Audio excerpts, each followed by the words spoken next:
माणसाचं वाईट होण्याचं कारण काय?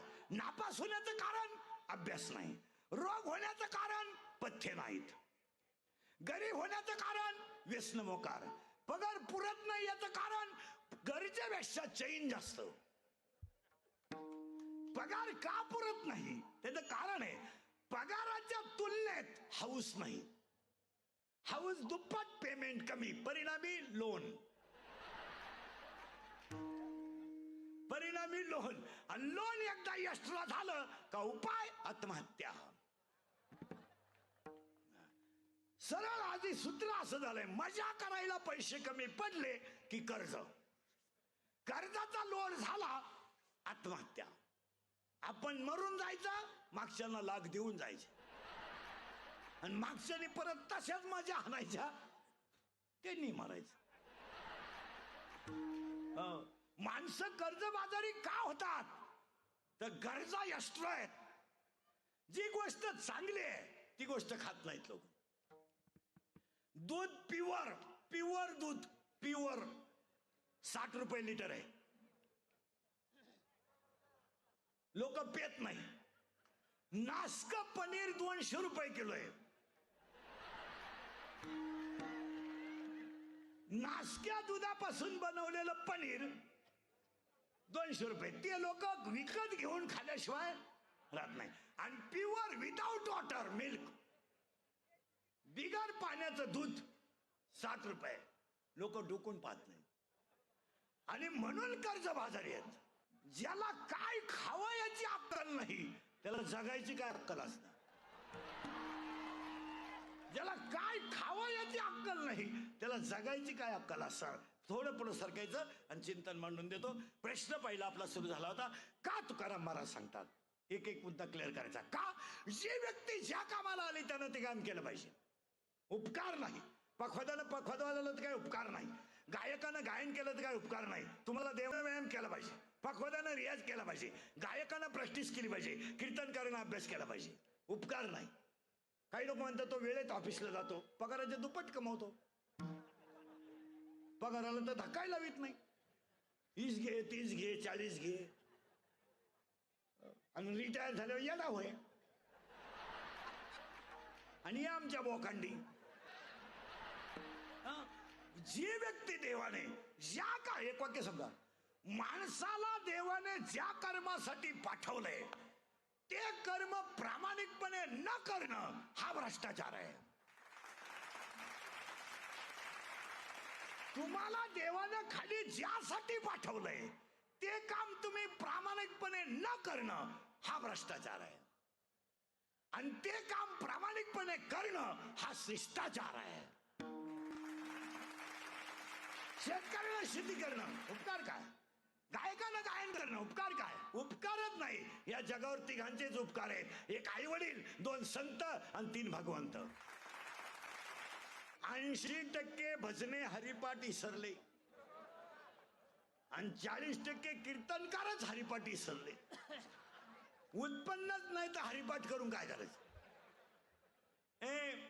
देवाने तुम्हाला यासाठी पाठवलंय ते काम केलं पाहिजे. एका वाक्यात उत्तर सांगावरून 5 कामासाठी आले. 1, वाढावया सुख, भक्ती, भाव, धर्म, कुळाचार, नाम विठोबाचे. 1, जगाला सुखी करण्यासाठी. 2, जगाला ज्ञानी करण्यासाठी. 3, नामाचा प्रचार करण्यासाठी. आणि अज्ञान जीवाला ज्ञानाकडे नेऊन मोक्ष मिळवून देण्यासाठी तुकाराम महाराज आले. पण ती व्यक्ती ज्या कामाला आली त्याने ते काम केलंच पाहिजे. तुकाराम महाराज त्यासाठी झाले म्हणून सांगतात. प्रश्न संपला. दुसरी गोष्ट, तिसरा मुद्दा हा, ते माणसालाच का सांगतात? उत्तर, बैलाला आहार आहे, बैलाला आहार आहे, माणसाला आहार आहे. बैलाने निद्रा आहे, माणसाला निद्रा आहे. बैलाला भय आहे, माणसाला भय आहे. बैलात मैथुन आहे, माणसात मैथुन आहे. मग बैलाला एकादशी का नाही?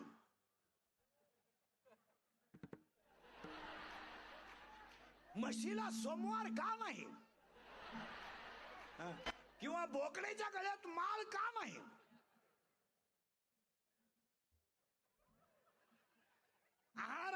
निद्रा आहे, भय आहे, मैथुन आहे. मग का? त्याचं एकाच वाक्यात उत्तर, मानव हा ज्ञान प्रधान आहे, पशु हा भोग प्रधान आहे. Underline this sentence and note it down. पशुला ज्ञान आहे, पशुला ज्ञान आहे पण भोगाच आहे. आणि याला ज्ञान आहे. Ability of a thinking power is present only man and absent in animal. Animal has a not a thinking power, only eating and sleeping. पशुला विचारांची क्षमता नाहीये. त्याच्याकडे दोनच गोष्टी, खाणे, झोपणे, पिल्लं पैदा करणे. पशुला तीनच काम आहे. काय काम आहे त्याला? Eating, sleeping, eating and sleeping. आता ऐका, पशुला ज्ञान आहे, फायनल करून घ्या वाक्य. पशुला ज्ञान आहे पण भोगाच आहे, भोगाच. माणसाला ज्ञान आहे पण कशाचं? मी कोण आहे? 1, मी कुठून आलोय? 2, मी कशाला आलोय? 3, आणि मला कुठे जायचंय? 4. याचं ज्ञान आहे, ज्ञान आहे म्हणून तो माणूस आहे. जनावराला जनावर का म्हणायचं? तर त्याच्याकडे ज्ञान नाही आहे, पण ते नाही. आता आपण म्हणतो आमच्याकडे ज्ञान, आमच्याकडे ज्ञान आहे. काय ज्ञान आहे आपल्याकडं? MA, MA, MA.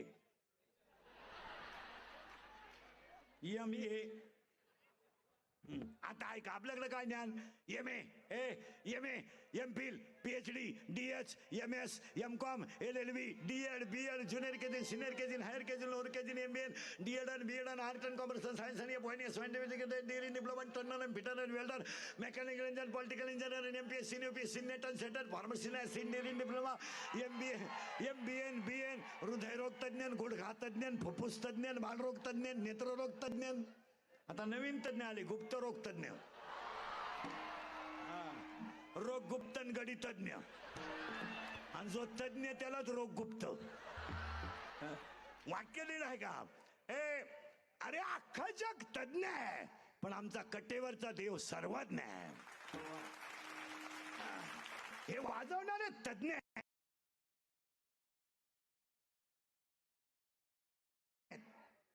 हे गायनातले तज्ञ आहेत.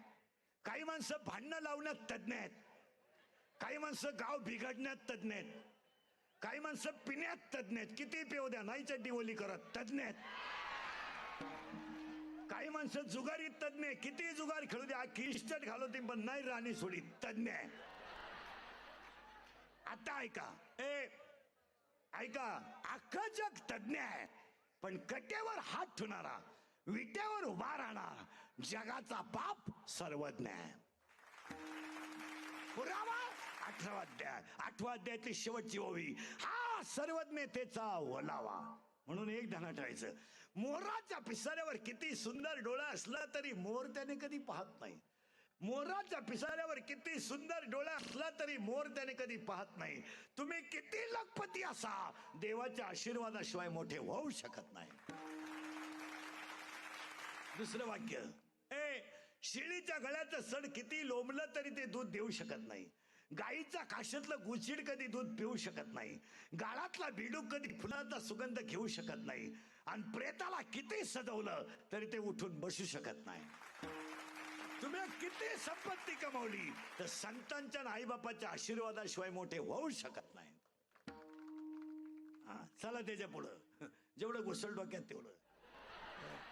त्याचं उत्तर आहे का? हे घडूच शकत नाही. जसं चोरी सुखानं जगू देते आणि फुकाटची लक्ष्मी खानदान संपवते.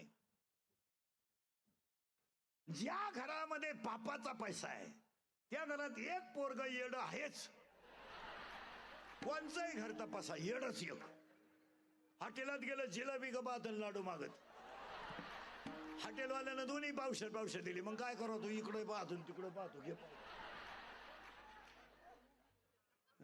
जी व्यक्ती ज्या कामाला आली त्यानं ते काम केलं. एक तर 1.5 वर्षातून तुम्ही आज हसले, नाही तर तुम्ही टेन्शन मध्ये नुसते हँग झाले लोक. हँग, रामभाऊ गेला गेला, हाय गेला.